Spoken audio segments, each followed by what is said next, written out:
What is the meaning of a dead game?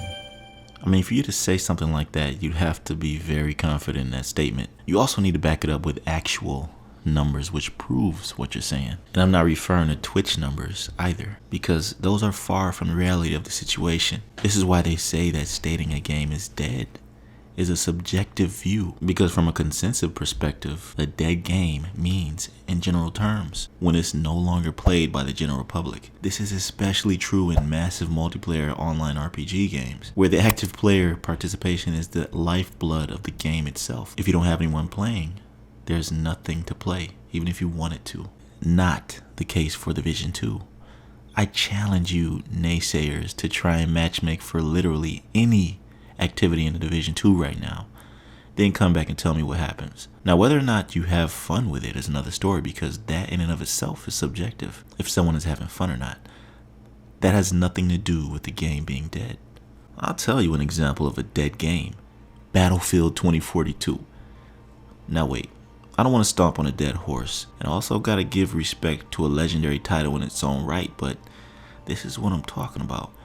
If you look at the numbers of Battlefield 2042 in comparison to the Division 2, you can literally see the difference in why I say this. The first month of Battlefield's November 19 release saw an all-time peak of over 100,000. And by the end of its first 30 days, it was down to 29K, despite the fact that Christmas 2021 arrived and new customers likely acquired the game. Battlefield 2042's numbers continued to drop despite that fact. This is after the first month. Okay, how long has Division 2 been out? You can answer that in the comments. Even if Division numbers are lower than that, which I don't believe they are, it does not matter because of the timeline of Division 2 being active. And Battlefield is a PvP only game. Come on, man, why would they do that? Do they not know how many people enjoy PvE more? I bet you if I made a poll right now asking what content you enjoy more, 9 times out of 10, the overwhelming majority would be PvE. You know why? Because PvE allows you to live out your fantasies more. You know how many times I've made a build and tested it out in PvE, destroying everything, just to take it into PvP and get wrecked? Bro, PvP tests your nuts. It can also make you hate the Division if you're not careful. And that, I have to say, is one aspect of this game that is bad. The PvE is epic, which is what's keeping so many people playing. But could you imagine if the Division 2 fixed PvP and brought it back to its glory days? What would it be like then? Huh? Alright, I'm getting off topic, but I'm saying that to say this game has so much potential in that aspect alone. There's so many areas in the game PvP is a factor. And they know they effed up, which is why I think on the strength of PvP alone, we got something to look forward to with Red Storm. But in retrospect, I want you to really think about what you're saying when you state a game is dead. Put it into perspective without your feelings being involved, and you'll see it very clearly. One of my viewers said this in my comment section. He said that the game is not dead because we're keeping it alive. Another person stated this game is in a deep comatose, waiting for fresh air to be breathed into it. Someone else stated that this game was put into a medical-induced coma.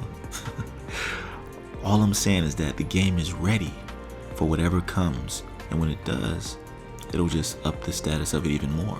And honestly, I'm not a naive individual.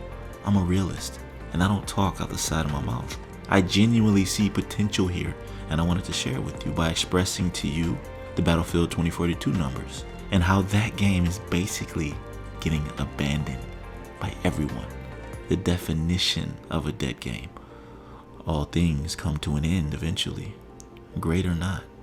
That's all I have for you today, fam.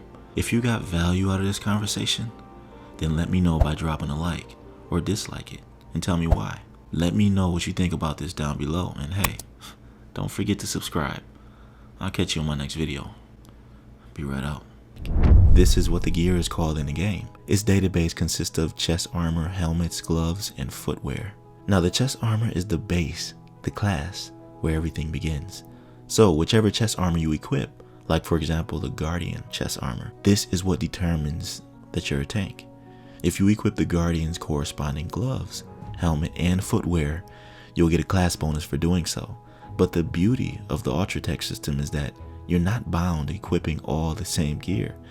If you want to use the Guardian chest armor and gloves to utilize its overshield and extra melee damage, But for the helmet, you want a Fury DPS class precision helmet, which magnifies critical shots, thereby granting you more damage to critical areas. And for the footwear, you want high-tech class chameleon shoes with a silence perk that when wearing these will remove sound while walking or running, so that you can traverse the battlefield without being heard, having the tactical advantages.